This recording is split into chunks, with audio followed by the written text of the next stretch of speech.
Vamos, hermanos, a leer en nuestra acostumbrada ya carta a los Efesios, en el capítulo 4. Y como va a ser la última vez que vamos a estar hablando de estos versículos, pues lo vamos a leer todos hasta llegar al versículo que vamos a tratar en esta tarde. Efesios 4. Yo pues, preso en el Señor, os ruego que andéis, como es digno de la vocación con que fuisteis llamados, con toda humildad y mansedumbre, soportándoos con paciencia los unos a los otros en amor, solícitos en guardar la unidad del Espíritu en el vínculo de la paz, un cuerpo y un espíritu, como fuisteis también llamados en una misma esperanza de vuestra vocación, un Señor, una fe, un bautismo, un Dios y Padre de todos, el cual es sobre todos y por todos y en todos. Hoy finalmente concluimos con la última base de esta unidad del Espíritu que el apóstol ha venido desarrollando en esos primeros versículos de este capítulo. Y esta base la encontramos al final del versículo 6, que dice: un Dios y Padre de todos. Cada vez que hemos hablado de cada una de estas bases de la unidad espiritual, he dicho, y lo vuelvo a repetir, que esta unidad espiritual de la cual se está hablando aquí no está basada en la opinión que usted tenga o la opinión que yo tenga. Tampoco está basada en los intereses o sentimientos que podamos compartir, sino en estos 7 elementos que leímos ya, los cuales Pablo dicta en estos versículos. Y estos 7 elementos son propios de aquellos que están en Cristo. Y ese es un énfasis que yo siempre he hecho a través de esta carta. Y es importante que cuando hablemos de esto, de un Padre, un Dios y Padre de todos, nos mantengamos en el contexto. Que Pablo, hermanos, no se está refiriendo aquí a todos los habitantes de Éfeso, sino a quienes, a los recipientes de su carta, de esta carta que está escribiendo. Fíjese que él escribe en el primer versículo del capítulo 1 y allá especifica exactamente a quiénes va dirigido esta carta. Dice: a los santos y fieles en Cristo Jesús que están en Éfeso. Ahora bien, los santos y fieles en Cristo Jesús no son aquellos que han vivido una vida ejemplar y que al morir se les llama santos, como suele pasar en la religión católica. Muere alguien que es reconocido al final como que hizo cosas. No se refiere a estos santos. Los santos y fieles en Cristo Jesús son aquellos que creen, es decir, que confían en Cristo por la fe que solo Dios ha dado a ellos para poder hacerlo. Eso nos hace volver al versículo 4 de Efesios 1, si usted quiere búsquelo, para que no pensemos que hemos hecho algo para merecerlo. Y mire, allí dice lo siguiente: nos escogió en Él, en Cristo, antes de la fundación del mundo, para que fuésemos santos y sin mancha delante de Él, en amor, habiéndonos predestinado para ser adoptados hijos suyos por medio de Jesucristo, según el puro afecto de su voluntad. De este Dios y Padre es que Pablo habla en el versículo 6 de nuestro texto. Y de aquí vamos a ver tres preguntas que debemos contestar. La primera es esta: ¿a quiénes se refiere el apóstol cuando dice un Dios y Padre de todos? Está mencionando aquí todos. ¿A quiénes? Segunda pregunta: ¿cómo debemos nosotros entender cuando Pablo habla aquí de un Dios? ¿Qué es lo que debemos entender con esto? Y tercera pregunta: ¿qué es lo que significa llamar a Dios como nuestro Padre? Vamos allá a la primera de una vez. ¿De quiénes habla el apóstol Pablo al decir un Dios y Padre de todos? Ahora, la pregunta es importante, hermanos, ya que cuando Pablo estaba en Atenas, si usted lee por ahí en Hechos capítulo 17, él se refirió a Dios como el Dios que hizo el mundo y todas las cosas que en él hay. Y también hace la misma pregunta, o la misma referencia, mejor dicho, en Efesios 3, capítulo 9. Dios creó que todas las cosas.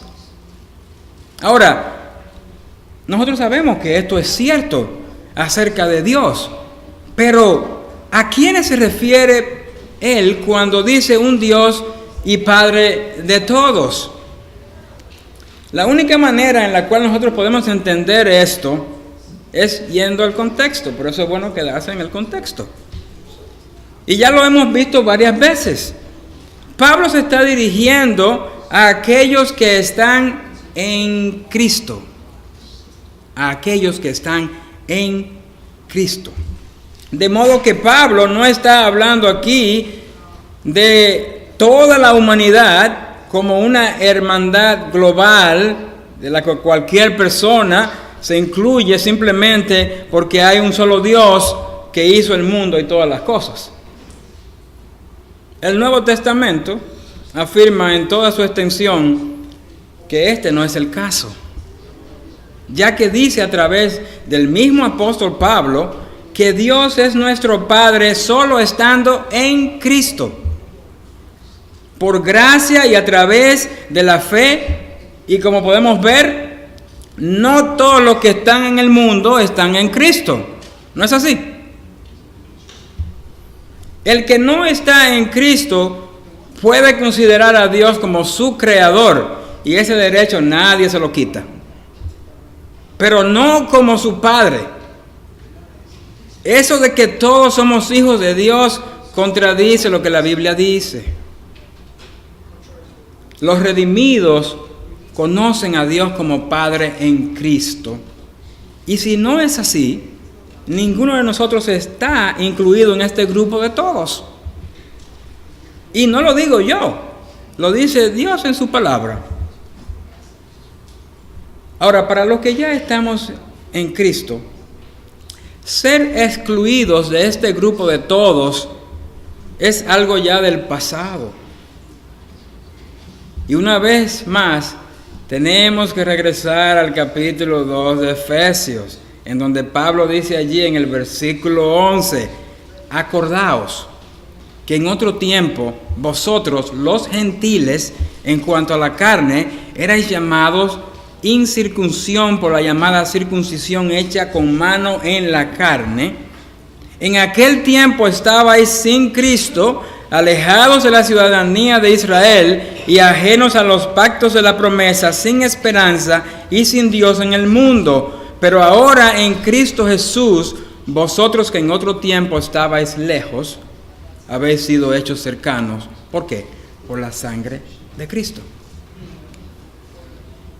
Fuera de Cristo, Dios es solamente tu creador.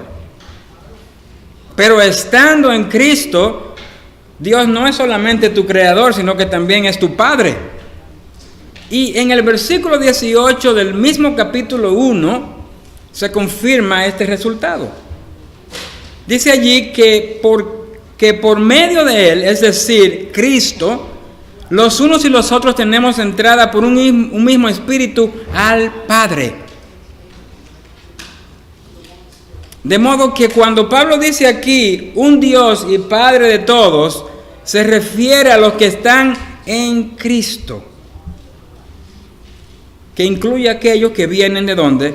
De un trasfondo gentil, los que estaban lejos, y ahí nos incluimos nosotros, y los que provienen de la ciudadanía de Israel, los que estaban cerca, los que conocían a Dios, a quienes Dios se les manifestó, según leímos en los versículos anteriores, Es decir, se refiere a todos los redimidos por Cristo, y estos son los que conocen a Dios no solo como su creador, sino como su Padre, los que han sido adoptados a esta familia de Dios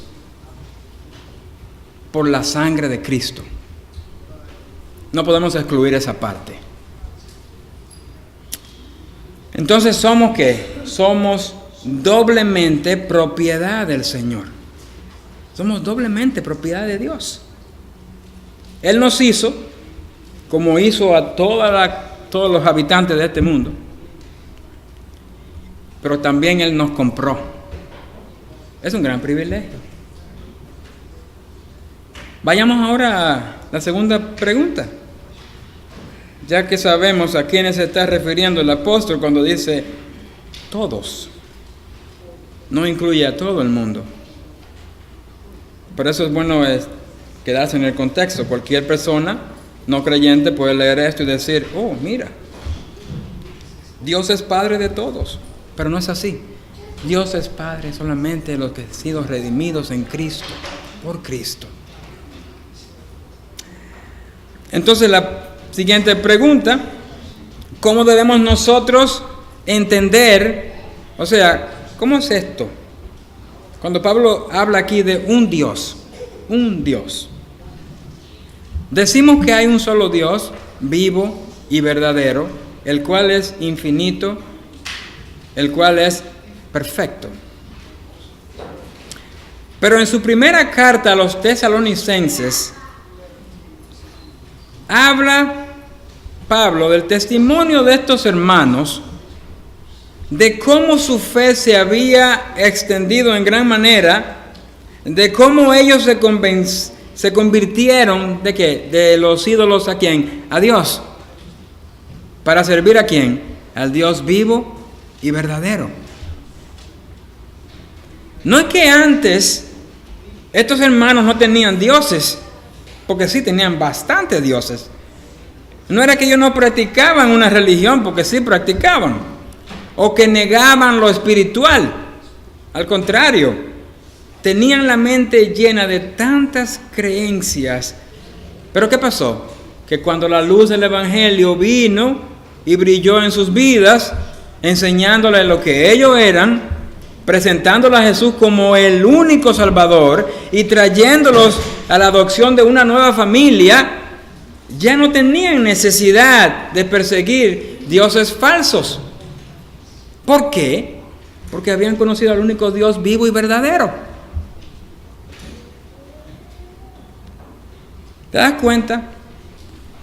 Cuando tú y yo conocemos al único Dios vivo y verdadero, se establece una diferencia entre lo que yo era antes y lo que yo soy ahora.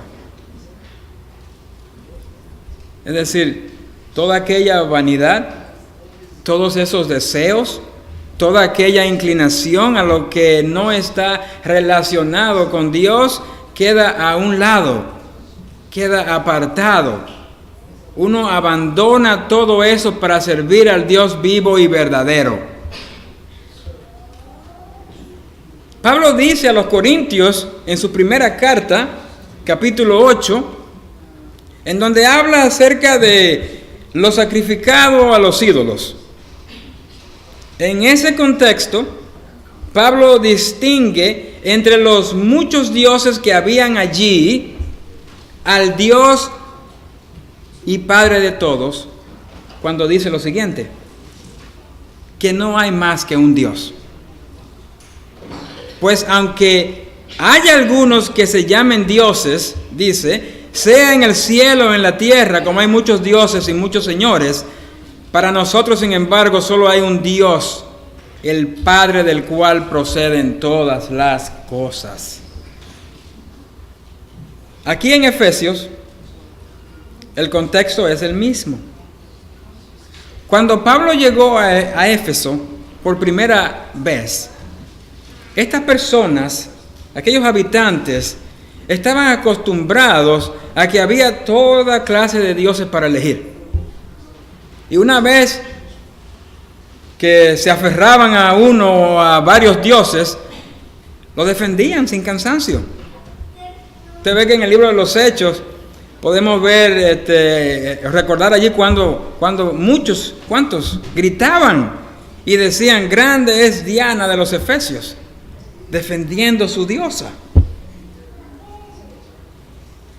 Ahora uno diría, bueno, eso de muchos dioses, eso es cosa de aquellos tiempos. Sin embargo, nada ha cambiado en el día de hoy. Es la misma cosa con otra cara tal vez. La cosa es, hermanos, es que muchos sabían allí que todas esas figuras, todos esos cuadros, todas aquellas medallas, aquellos amuletos, no tenían ningún poder. Pero habían algunos vivos ahí que se aprovechaban de esto para vendérsela a otras personas, para sacar provecho de aquellas mentes ignorantes. Yo recuerdo en las calles de mi natal, La Vega, República Dominicana, cuando estaba pequeño, hacían unas procesiones religiosas, llevaban cosas ahí, y en medio de esas procesiones, pues, estaban los artículos para vender, medallitas, cuadritos y toda clase de amuletos y cosas. Ahora, es probable que quizás esas tradiciones no sean tan fuertes como en el tiempo que yo estaba, pero todavía existen. Todavía usted lo ve. Y si usted va y lo ve en pueblos muy remotos, todavía siguen con esas tradiciones. Usted ve que hay muchas cosas que se refieren al santo aquel, el otro, a la virgen esta y a la virgen aquella. Y cuando usted viene a ver, dice, bueno, ¿dónde está Dios en todo esto? Todavía, hermano, todavía continúa, quizás en otra escala. Hay muchas creencias como las había antes. Y dioses para elegir.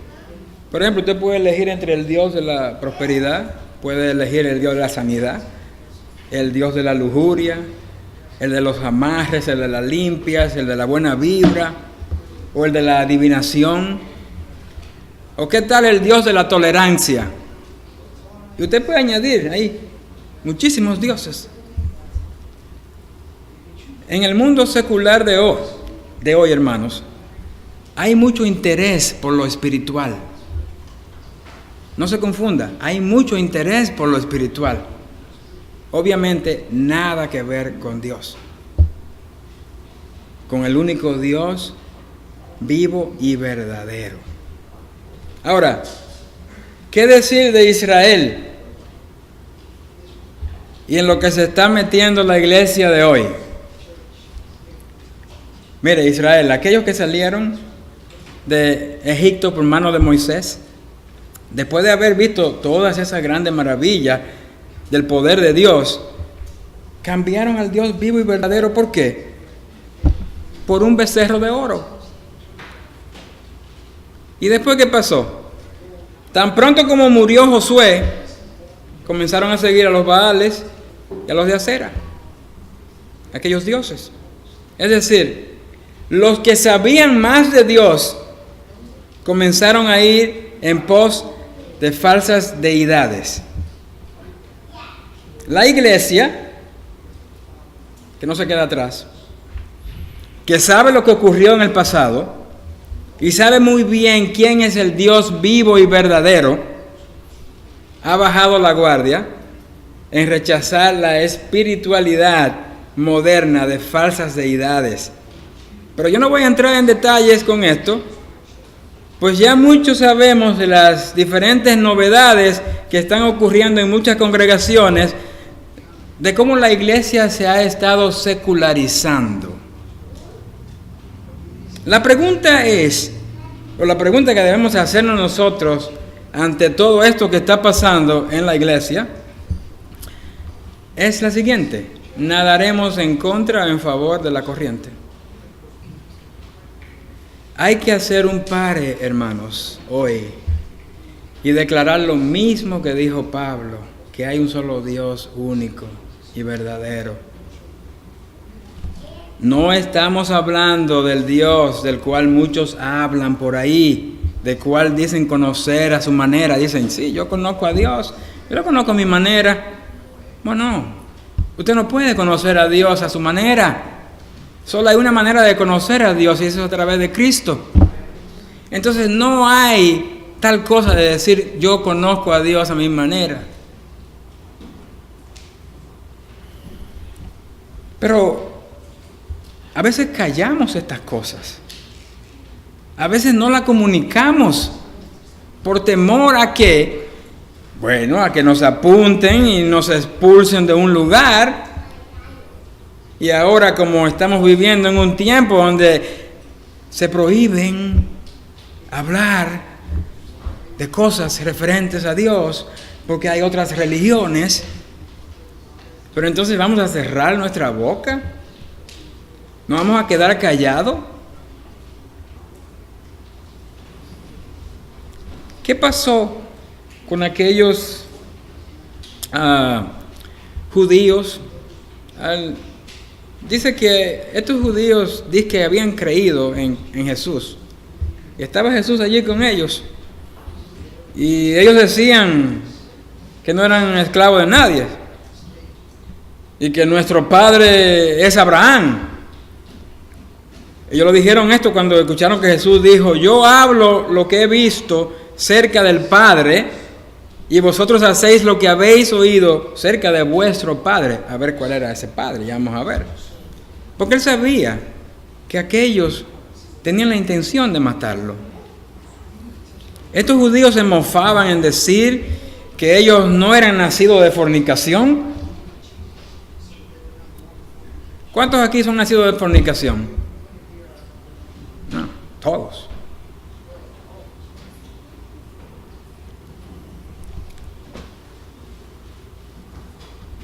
Pero ¿qué pasó? Dios lo puso en su lugar. Cuando ellos dijeron, un Padre tenemos que es Dios, dijo Jesús, bueno, espérate. Vamos a ver si así es la cosa.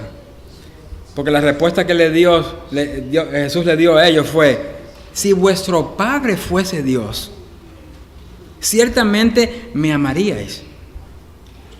Porque yo de Dios he salido y he venido, pues no he venido de mí mismo, sino que Él me envió. Y mire cómo Él termina hablándole a estos judíos. Vosotros sois ¿de quién? De vuestro padre el diablo, y los deseos de vuestro padre queréis hacer. Ahora, eso no fue nada agradable para ellos. Tampoco es agradable para aquellos que me escuchan hoy que están sin Cristo. Imagínense que usted le diga, ustedes son hijos del diablo, porque ustedes hacen las obras del diablo. Eso no es nada agradable escucharlo.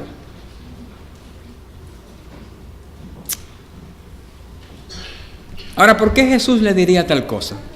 ¿Por qué les habló de esa manera? Dios no habla así como hablamos nosotros. Decimos estas cosas decimos cosas con coraje, decimos cosas con mal sentir. Pero Jesús tenía aquí un propósito con todo esto. no era para condenarlos a ellos, si estaban ya condenados, sino para confirmar, hermanos, la realidad de que cuando decimos que hay un Dios y Padre de todos, estamos hablando del Padre de todos, de aquellos que están en Cristo. Y hay una gran diferencia en los que están en Cristo y en los que no están en Cristo. Tienen el mismo aspecto físico, sí, se pueden parecer, pero sus acciones lo delatan. Cuando abren su boca, comunican lo que son. El poder de la lengua, recuérdese. Esto nos lleva, hermano, a la tercera pregunta. ¿Qué es lo que significa llamar a Dios Padre? ¿Qué es lo que significa llamar a Dios Padre? El ser humano promedio no llama a Dios su Padre. Aunque sí pueden llamarlo. Es muy común oír decir ahí, Papá Dios.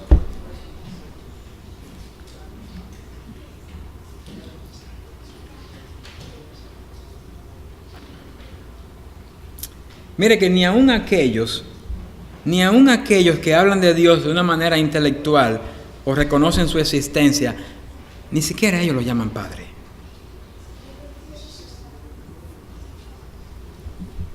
Llamar a Dios Padre es un distintivo en el cristiano, en el que está en Cristo. Llamar a Dios Padre.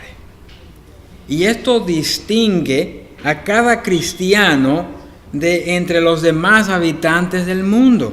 Y yo no estoy diciendo con esto que nos estamos poniendo en un nivel superior a los demás, porque entonces seríamos unos santurrones. Sin embargo, Dios nos da ese derecho de llamarlo Padre y por ende, este es un nivel superior en el cual nos ha colocado Dios. Es un lugar privilegiado.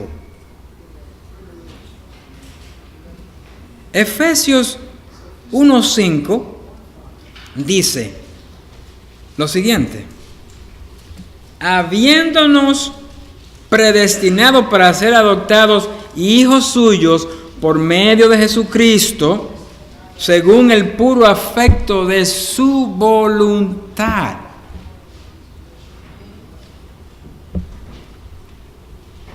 Y se vuelve a decir en el versículo 11 del mismo capítulo de la siguiente manera: habiendo sido predestinados conforme al propósito del que hace todas las cosas según el designio de su voluntad. Entonces, no es que Dios es como un padre para nosotros, sino que es nuestro Padre. Hay una gran diferencia en decir, este Señor es como un padre para mí, que decir, este es mi Padre.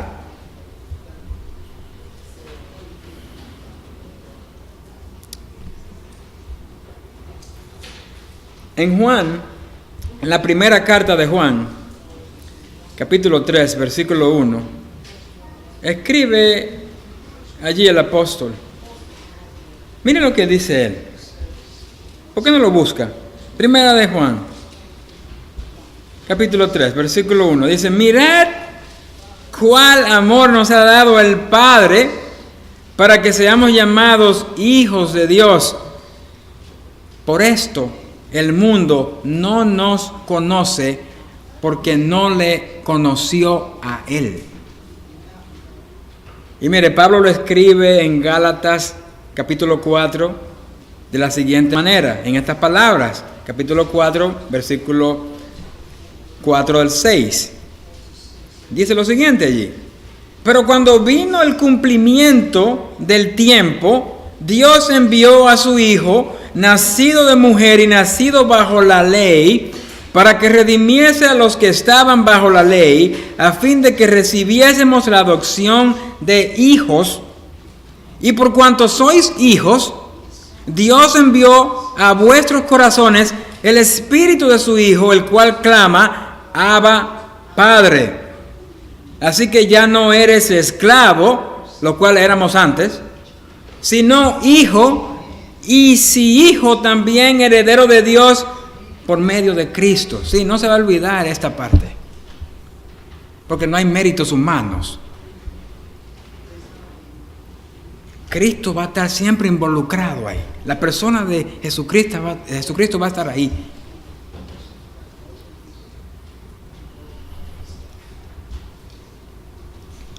Es algo absolutamente maravilloso, hermanos, que Dios manda a su Hijo, o sea, Él mismo hecho carne, siendo nuestro Salvador, nuestro único Salvador. Luego envió a su Espíritu para que habite en nuestras vidas, creando en nosotros un significado totalmente nuevo de quién es Dios en realidad. Abba, Padre, fue la manera en que Jesucristo se refirió al Padre en el huerto de Getsemaní. Es como cuando mi hija allí que está sentada, Eliana, me dice papi o papá. Y lo dice de una manera que ella identifica quién soy yo. Yo no soy como un padre para ella, sino que soy su papá. Dando a entender que existe una relación genuina, no tan solo porque haya nacido de mí. De modo que ella no anda diciendo por ahí, ese es un padre para mí. No, ella dice, ese es mi papá. That's my daddy. Claro, y uno como padre se derrite ahí porque dice, wow. Si estás en Cristo hoy, tú no sales por la calle a decir, yo creo que hay un Dios, o que existe un ser sobrenatural que está allá arriba controlando todas las cosas. No. Sino que uno se refiere a Dios en nuestras oraciones, específicamente en nuestras oraciones. No nos estamos refiriendo a una deidad desconocida. No nos estamos refiriendo a un ser que está sentado de que en un trono allá arriba en el cielo. Sino que nos estamos dirigiendo a Dios como nuestro Padre. Eso es Abba, Padre. Abba, Padre. Es una relación estrecha de padre a hijo. Es una relación cálida. Por eso se ejemplifica en la relación de padre a hijo. ¿Cómo es esa relación? Ese es el Padre del cual el apóstol habla en Efesios 4, un Dios y Padre de todos. Pero ahí no termina la cosa, sino que este mismo Dios sigue hablando ahí, es sobre todos y por todos y en todos. Y de eso hablaremos un poco para terminar. Cuando hablamos de que Dios es sobre todos y por todos y en todos, podemos pensar en tres aspectos de Dios. Sí, siempre hay tres cosas que decir. El primero, el lugar que ocupa Dios para referirnos que Dios es sobre todos. El segundo es el poder de Dios para referirnos a que Dios es por todos. Y el tercero, la presencia de Dios para referirnos a que Dios es en todos. Primero, el lugar. ¿Qué lugar ocupa Dios en nosotros? ¿Qué lugar ocupa Dios en ti? El lugar más alto que podemos pensar es un lugar de supremacía.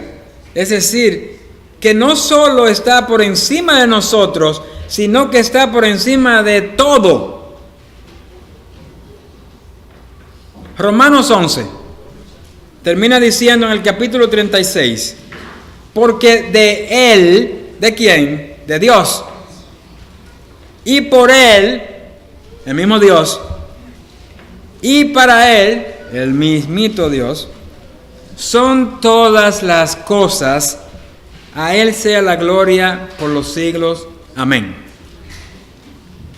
Ya sabemos, hermanos, que la fe cristiana comienza con Dios, no con nosotros. ¿Sabía usted eso? ¿Lo tiene claro ya?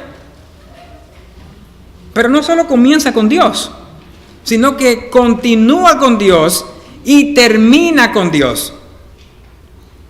Quizás hayamos pensado antes, o quizás lo sigues pensando aún, que todo lo que Dios había estado elaborando desde la eternidad tenía que ver exclusivamente con nosotros. ¿Tal vez tú pensabas eso antes? Que todo eso que Dios estaba haciendo allá en la eternidad, lo estaba haciendo por nosotros. Sí, Dios pensó en ti y en mí desde la eternidad. Eso es cierto, pero no con el propósito de complacernos. No se sorprenda cuando digo esto, porque Pablo ha sido muy claro en afirmar que el propósito final de Dios, el cual comenzó desde la eternidad y que incluye su creación y redención, no fue con la finalidad de nuestra felicidad y nuestro bienestar, sino de su gloria. De su gloria. Eso lo leímos en Romanos 11. Pero no tenemos que salir de Efesios para confirmar lo que he dicho. En el capítulo 1 lo vemos ahí. Y lo hemos leído varias veces.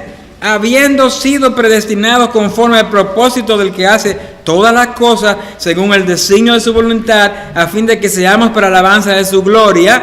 Y baje conmigo al versículo 14, en donde dice que tenemos la garantía por el Espíritu Santo de recibir nuestra herencia hasta la redención de la posesión adquirida. ¿Para qué? Para alabanza de su gloria.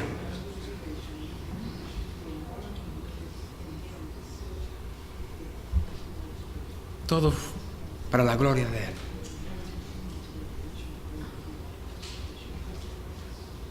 Eso es lo importante. Reconocer que todo fue por su gloria, para su gloria. Él no necesitaba nada de nosotros. Él no tenía que hacer absolutamente nada por nosotros. Pero sí quiso hacerlo. Pero era para su gloria. No tanto por el beneficio que obtenemos de esto. Pero qué bueno. Hace esto Él para su gloria y nosotros quedamos beneficiados. ¿No le parece eso algo grandioso? Que Dios hace esto, todo esto, para su gloria. Y que al mismo tiempo nosotros hemos recibido este beneficio.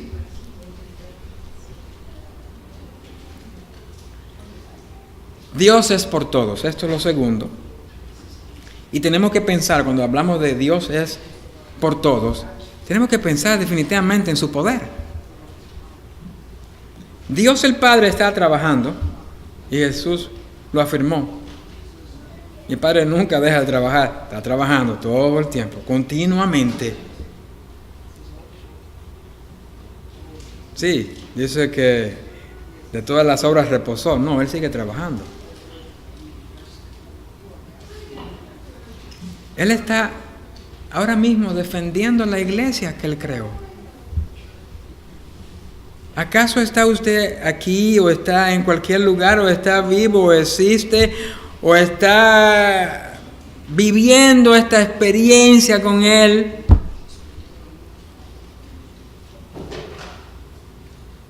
Porque hay tantas cosas que van en contra nuestra en este mundo. O que estamos en lugar extraño. Este no es nuestro lugar, este no es nuestro mundo. No pertenecemos a la ciudadanía de este mundo. Y entonces somos constantemente atacados. Y si Dios no mete su mano, ¿qué pasa? muchas cosas pasaríamos. Entonces Él está continuamente defendiendo su iglesia, la cual Él compró a precio de sangre.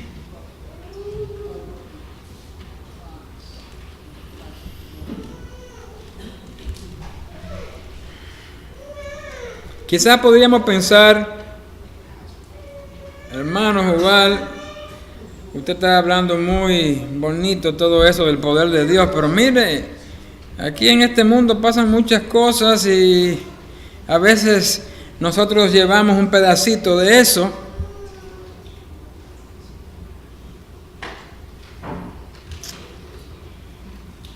A veces vemos que las cosas no terminan como uno espera. Y a veces vemos que siempre los malos se andan saliendo con las suyas. Es por eso que debemos recordar, hermanos, aquella oración de Pablo en el capítulo 3 de Efesios, cuando él pedía al Padre que estos hermanos fueran fortalecidos con poder en el hombre interior por su espíritu, para que habite Cristo. Estoy ahí en Efesios 3, 17. Para que habite Cristo por la fe en vuestros corazones, a fin de que arraigados y cimentados en amor, seáis plenamente capaces de comprender con todos los santos cuál sea la anchura, la longitud, la profundidad y la altura, y de conocer el amor de Cristo que excede a todo conocimiento, para que seáis llenos de toda la plenitud de Dios. Hermano, cada vez que pensemos erróneamente acerca de las cosas que pasan en nuestro diario vivir, porque es la realidad. ¿Acaso no se enferma usted? ¿No pierde usted su trabajo? ¿No tiene dificultades con las demás personas? ¿O vive usted una vida de color de rosas, que todo está tranquilo, así? Cada vez que pensemos erróneamente acerca de las cosas que pasan en nuestro diario vivir, vayamos a esta porción y no demos lugar a la duda. Que no se nos ocurra en nuestra mente la pregunta: ¿dónde estás, Dios?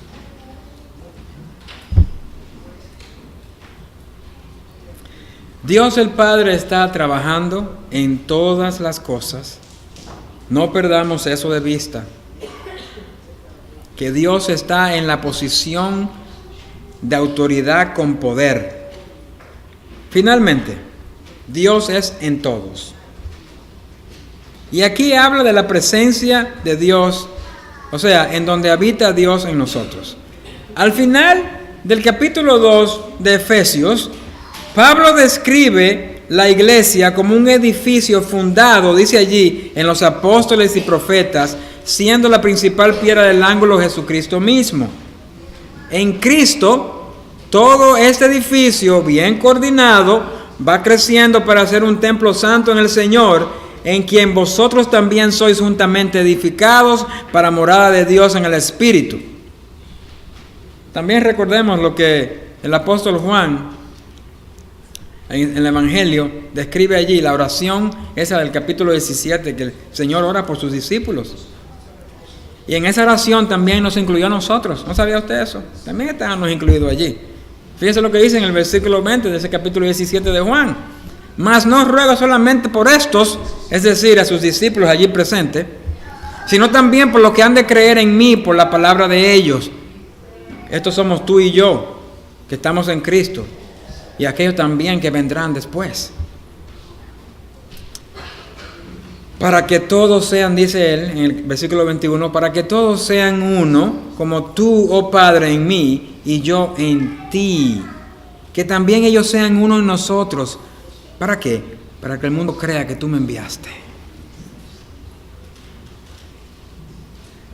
Antes Dios habitaba en el tabernáculo, luego en el templo, pero ya no más.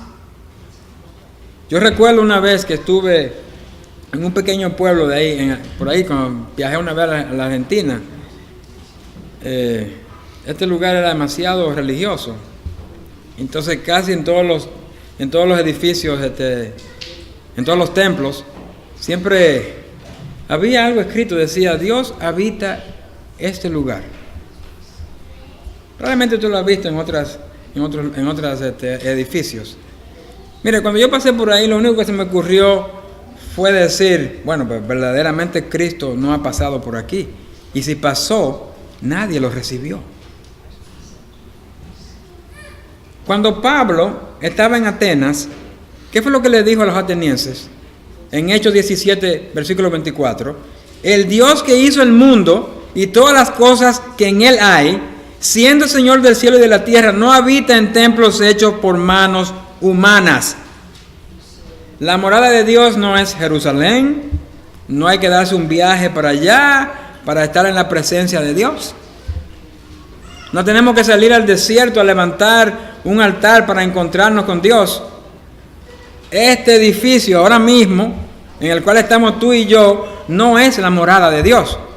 Aquí no es donde venimos a encontrarnos con Dios. ¿Usted pensaba que aquí se encontraba Dios?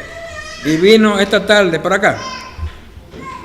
Todos los que estamos en Cristo, que nos encontramos aquí,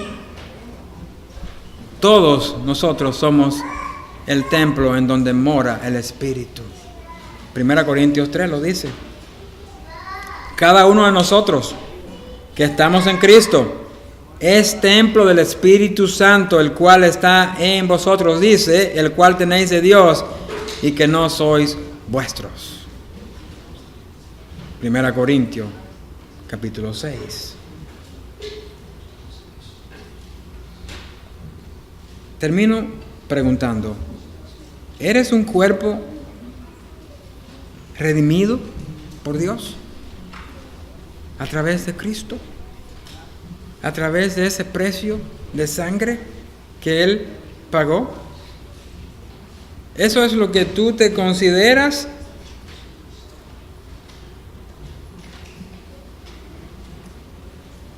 Entonces, Dios mora en ti, si es así.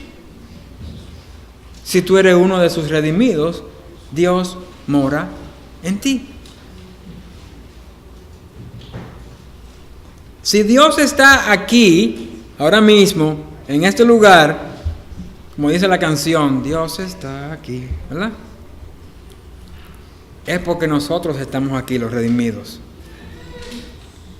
Fíjese que después que dejamos este lugar y nos vamos para nuestras casas, aquí en este lugar no queda ni una pista de Dios. Aquí no queda nada de Dios en este lugar. ¿Por qué? Porque nosotros estamos aquí y Él habita en nosotros. Entonces, donde quiera que vayamos, está con nosotros.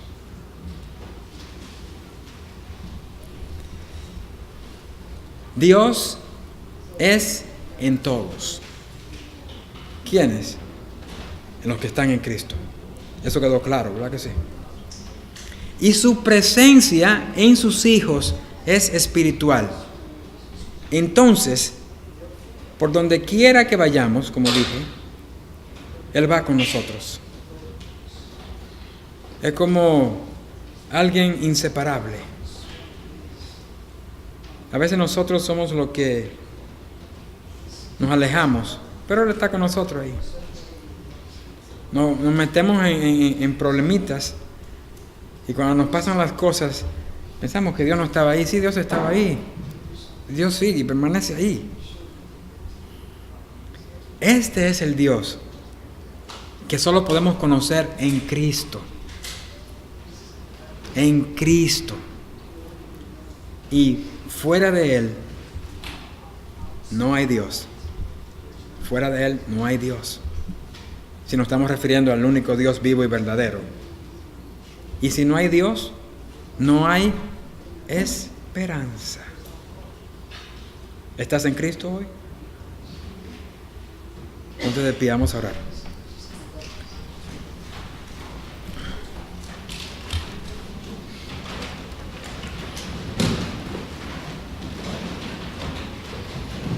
Padre nuestro, te damos gracias por este gran privilegio que tú nos has dado de llamarte Padre, Abba Padre. Es un distintivo que tiene un alto privilegio. Tú nos compraste, no solamente nos hiciste, sino nos compraste. Porque cuando nos hiciste, lo hiciste bien, pero todo se quebró a través del pecado. Y a través de ese pecado, todos los demás que nacimos corruptos, dañados, contaminados del pecado. Pero tú en tu voluntad, en tu infinita voluntad, quisiste, Señor, apartar un grupo, un remanente, para tu gloria. Oh Señor, gracias, porque al leer tu palabra podemos ver todo esto que tú nos has comunicado por medio de tu Espíritu. Oh Señor, ayúdanos a vivir a ese nivel al cual tú nos has puesto, hijos tuyos. Oh Dios, Padre Celestial, que tu Santo Espíritu, Señor, nos dirija. Y que al caminar por estas calles del mundo, oh Señor, demos gloria a ti, brillando en Cristo, para gloria tuya, mi Dios, mi Señor, mi Salvador, mi Padre Celestial, en Cristo Jesús. Amén.